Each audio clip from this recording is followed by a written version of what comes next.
Former nice guys. When and how did you change? Part 2. When I was in high school, I totally didn't understand why the girl of my dreams liked the dirtbag when I was her best friend. These feelings continued on into college for a few varying women. It didn't help that my first real girlfriend cheated on me within a year with a dude. Got back together, I forgave her, and then she turned around and cheated on me again. With the same guy. I ended up getting with a girl that I had attempted to date in high school. We had a few amazing nights hanging out. I went back over to her place one morning only to find another guy there asking why I was there and why I was trying to hang out with his girlfriend. I was confused, felt cheated on again, still fresh, and walked away. I then ended up falling for yet another girl who was my best friend, and she remained the object of my affection for years, to the extent that she ended up being one of the reasons for why I broke up with my college fiancé when things were falling apart between us. I'm not certain if you're noticing a pattern with any of this, but it all felt very similar and cyclic to me. I would fall for someone, I would do whatever I can for them, I would make them the object of my desires. Then I would get cheated on and curse them for hurting me, the nice guy, whether they were with me or not. And that's what's so dangerous about the nice guy mentality. It doesn't go away even if you get the girl. It stays around as a form of justifying any and all offenses done to you. She cheated on me, I was a nice guy. She won't date me? Why? I'm a nice guy. She wants to be with this other dude? Why? I'm a nice guy. I remember having one of those overly pretentious stories on MySpace about how I was the guy who would be there for when he hurt you and I would be there to pick up the pieces. All of this was some sort of weak emotional cover for a few facts. Number 1, I was bad with women. Number 2, especially when dating them. Number 3, I did a crap job of listening to my partners. I don't know if it was the original breakup with my then fiancé or the fact that the girl of my dreams wouldn't date me or that I had some really awful dates after, but a few things happened to me.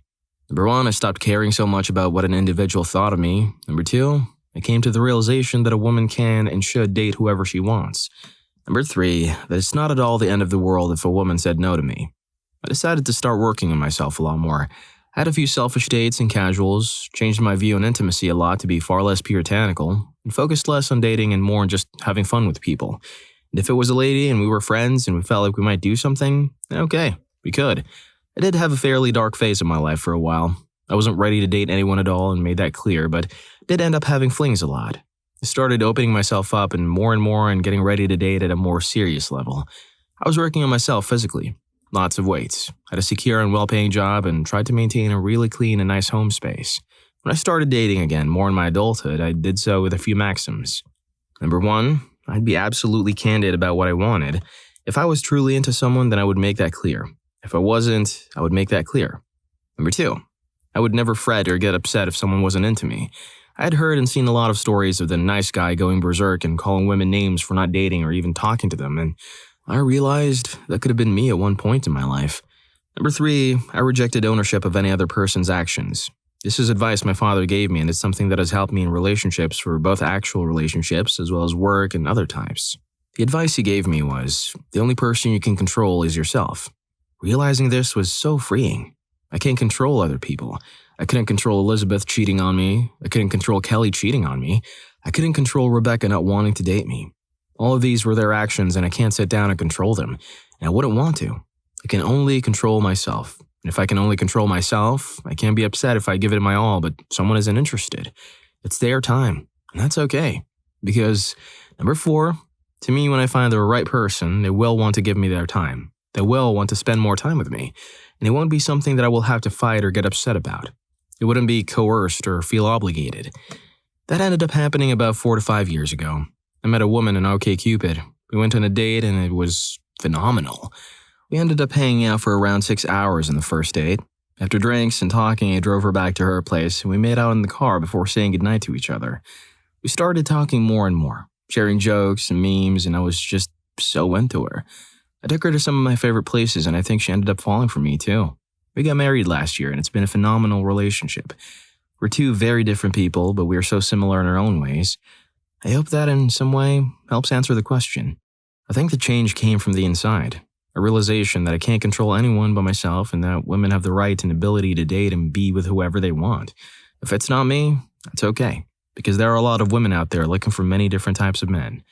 If only all the nice guys realized that too. Story 2. I was the worst. Totally I'm so in love with my best friend, why is she dating that jerk when she can be with me? I think as I got older and saw other guys doing it, it seemed so pathetic and sad that I just kind of snapped out of it. Threw myself into someone who saw me as a friend for years, finally got the courage to express my actual interest, and she had none. I was so upset I lost interest in dating more women. By that fact, women all of a sudden became interested in me when I really didn't care. After I got through that, which isn't a great place to start a relationship either, I really was more interested in taking care of myself because it was important to me. And most fruitful relationships came when I realized we enjoyed being together but didn't need each other. Meet my wife, and that's a huge aspect to build upon. We truly need each other now, but we're still our own people. We continually grow together and individually while working to grow and learn about each other as that happens. Sounds cliche, but the advice about taking care of number one first really does ring true. If all you want is a relationship and only want to focus on that, why would another person be interested in you? You become interesting and can draw them in by being an individual as well. And you get the benefits of a healthy relationship. Seems backwards, but really just a chicken and egg thing. Plus, there isn't really a way to this you can copy. It's all up to you individually. But that's what makes you neat. Story 3. The long story short is I met someone as toxic as me and it woke me up. I was very controlling or emotionally cruel at the time, and a prime nice guy candidate. We dated off and on for a year and it was just a crap show in every sense of the word. Lots of angry arguments, name-calling, crap blowing up on Facebook, etc. I was very jealous and angry because she wouldn't be my girlfriend. But we got with each other and I took her out constantly. She refused to date me but would get extremely possessive if there were other girls in my life and show out. Even to the point where I did try to move on and get a girlfriend, and I had to console her at 4 a.m. because she was having a fit thinking I would forget about her. Things just kept escalating and escalating. Deleting each other off social media, then adding each other back.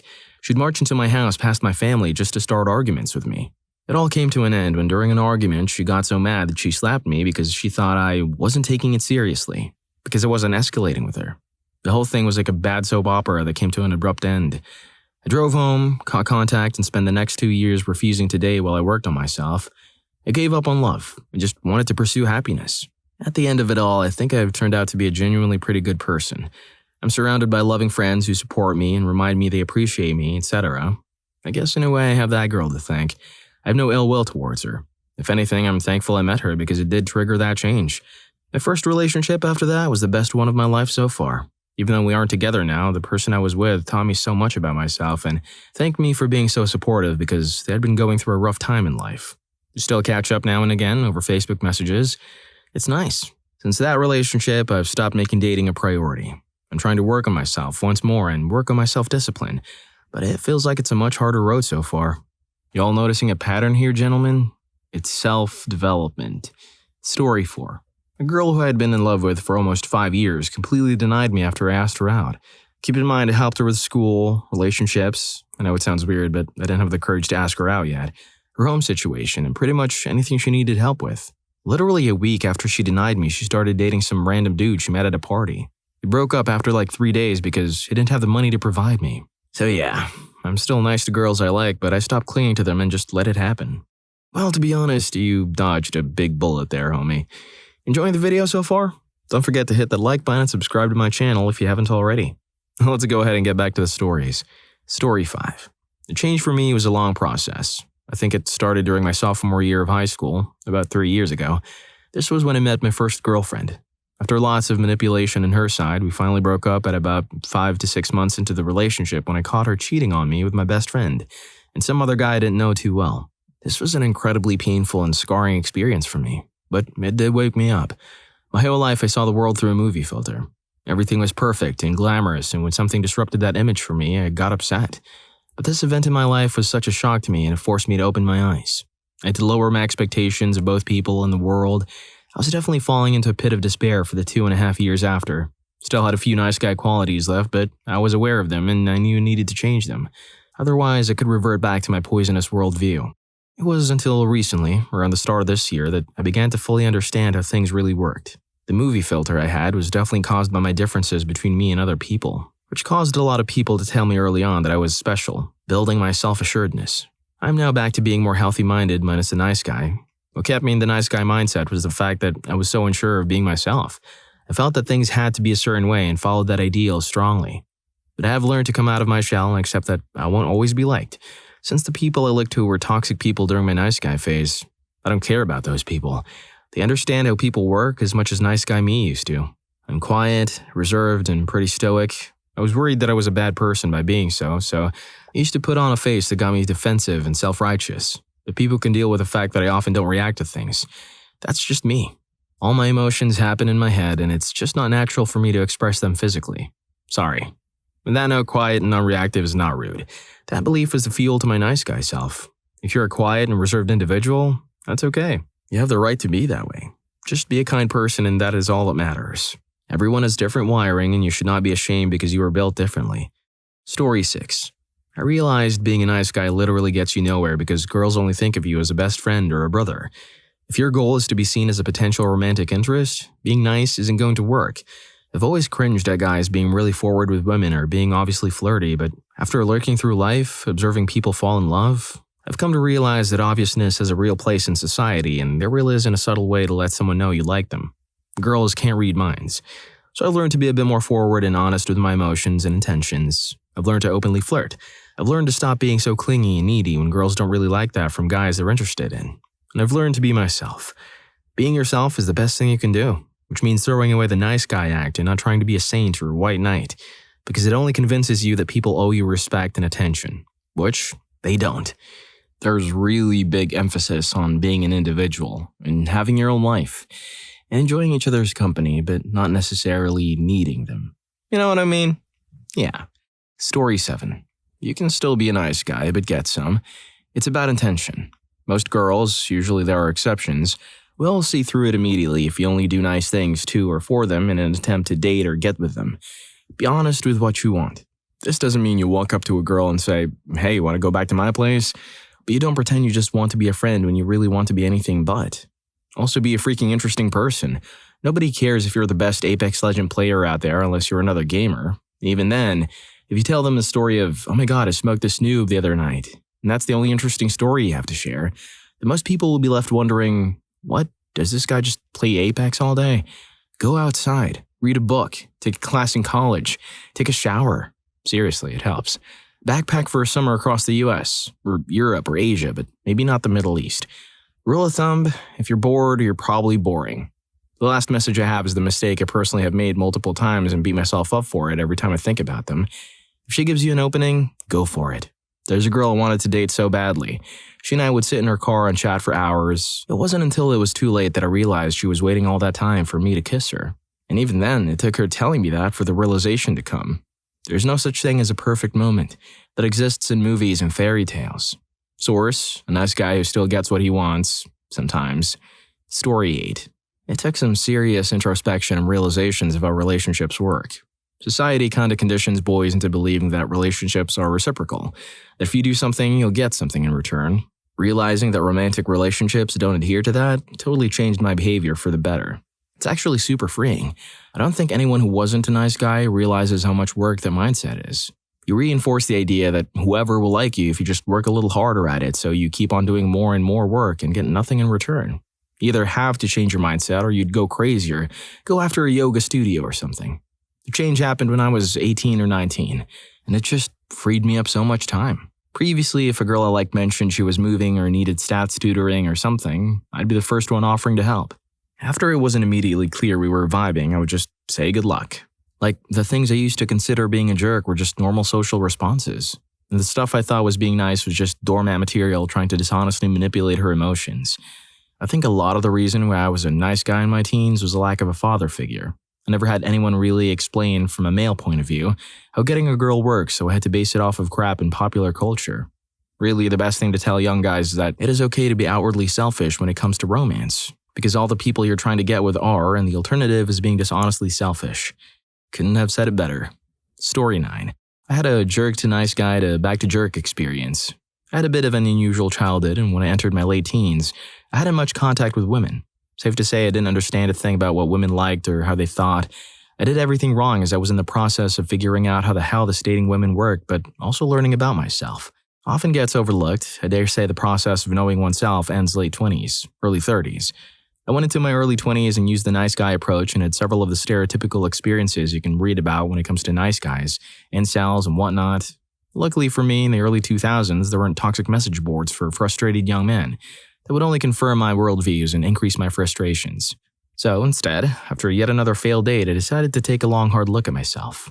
I concluded that the main issue was that I was trying too hard and that I was presenting myself in a way that I wasn't really like. And if I could see that, so could others. So I dropped the whole nice guy BS and I stopped being fake and tried to be or behave like someone I wasn't. Okay, so this part is really important for any incel or nice guy or MGTOW reading this. I didn't do this with anger as my main motivation, but rather acceptance. I basically said to myself, I'm, for whatever reason, not ready. Let's just accept that for how it is. Use my time in doing other healthy stuff. Focusing on doing good at work, study, play sports, meet new people, etc. I didn't roar in anger. By the time I was 23-ish, I had snapped out of the mindset and gradually grew into the person I am. Still a jerk, but turns out it's the kind of jerk women kinda like. Here are several points to consider that any nice guy could find useful. Nobody owes you anything. You got born, congrats. The rest is up to you. You don't have the right to a partner. A girl that you like is not obliged to like you back. If you like a girl but she doesn't feel the same, move on. Don't BS yourself with, but if she gets to know me better, then surely... No. Move along. Don't feel sorry for yourself. If for whatever reason you can't find a partner, then that sucks, but you can still enjoy the feeling of the sun on your face. Watch an amazing movie. Have the internet in the palm of your hand. We live in amazing times, and here you are feeling sorry for yourself because you can't get into a relationship. Have some perspective. Be how you are. If you're a feminine kind of guy, don't try to act tough or vice versa. It's okay to disagree with something or say no. Have your own opinions that are well thought out or have no opinion at all. Women and people in general, for that matter, like people with actual content. On that note, I'd advise you to consider these things for you, so that you feel more at ease with yourself and so that you can be who you are, not because you will be perceived better by women. That's a byproduct. The core of the issue is that you have to learn who you are. Behave like that, and with that comes acceptance, integrity, and self-confidence. You know what you are and what you're not, and you have accepted it. Not to say you can't identify certain issues you aren't happy with and make a genuine effort to shave off the rough edges or improve.